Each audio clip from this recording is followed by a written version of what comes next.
kawan. Kami dari SK Golobak. Nama saya Ryan dan kawan-kawan saya pula. Nama saya Hanafi. Nama saya Arifainan. Nama saya Asal.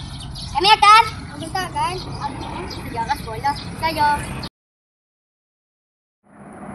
topik pembentangan kami ialah mata pelajaran sejarah tahun 4. Tajuknya adalah sejarah.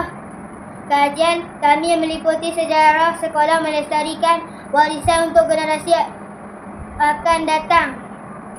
Standard kandungan 1.3 sejarah sekolah. Kemahiran pemikiran sejarah ialah kemahiran membuat rasionalisasi sejarah, iaitu melibatkan kebolehan untuk menganalisis sebab dan akibat sesuatu peristiwa.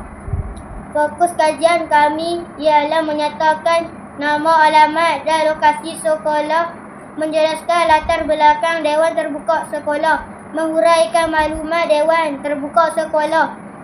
Objektif kajian ialah mengenali latar belakang serta penumbuhan Dewan Terbuka Aula Lestari, mengaplikasikan model 5E dalam pembelajaran sejarah sekolah, meningkatkan kesedaran murid terhadap nilai sejarah dan budaya setempat, memahami perkembangan dan pembinaan Aula Lestari dari awal pembinaan hingga kini. Ini template kajian sekolah kami.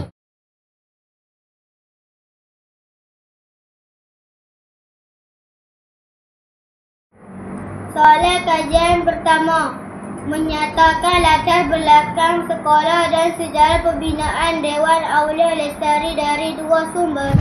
Assalamualaikum cikgu. Waalaikumsalam. Kami membuat kajian RBL sejarah sekolah.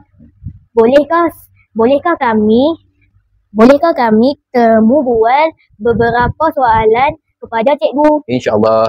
Okey. Cikgu, ceritakan sejarah sekolah ini. Sejarah sekolah Golobak. SK Golobak sebenarnya telah ditubuhkan pada tahun 1906 lagi. Jadi sejak daripada itu, ramailah guru besar yang bertugas di sini.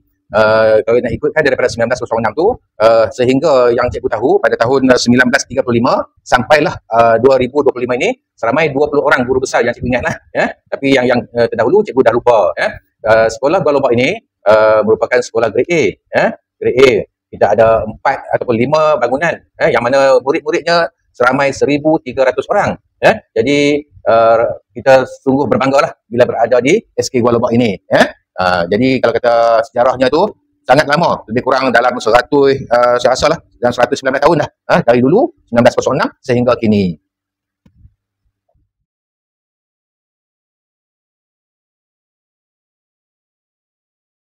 Kawan-kawan tengok sekolah saya.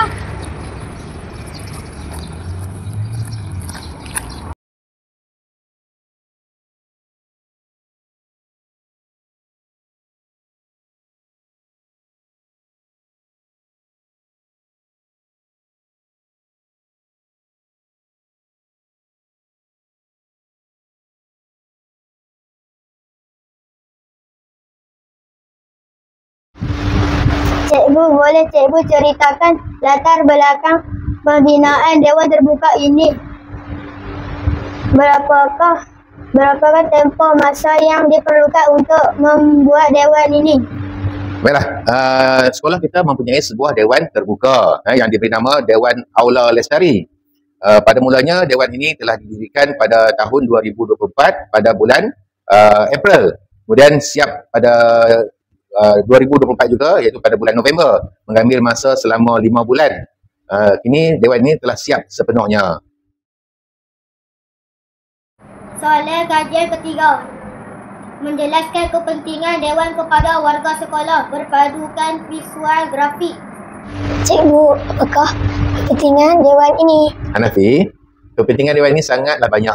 Antaranya kita boleh berkumpul di sini untuk melakukan aktiviti-aktiviti yang dijalankan oleh pihak sekolah. Selain pada itu, kita juga boleh mengadakan permainan seperti takraw, bola jaring, pingpong dan sebagainya di sini. Cikgu, bagaimanakah cara untuk meningkatkan kesedaran murid terhadap nilai sejarah dan budaya setempat? Dia banyak sebenarnya kita boleh buat. Antaranya kita boleh adakan lawatan sambil belajar ke tempat-tempat yang bersejarah. Kemudian kita boleh juga buat kajian projek tentang sejarah setempat ataupun mengadakan ceramah-ceramah kepada murid-murid, dan kita juga boleh mewujudkan laman web ataupun laman sesawang ataupun blog untuk memaparkan sejarah dan budaya setempat ini. Seterusnya, strategi pelaksanaan RBA 5E dan langkah-langkah pelaksanaannya. Seterusnya, infak kajian kepada murid. Terima kasih. Sama-sama. Sekian pembincangan kami pada hari ini. Terima kasih.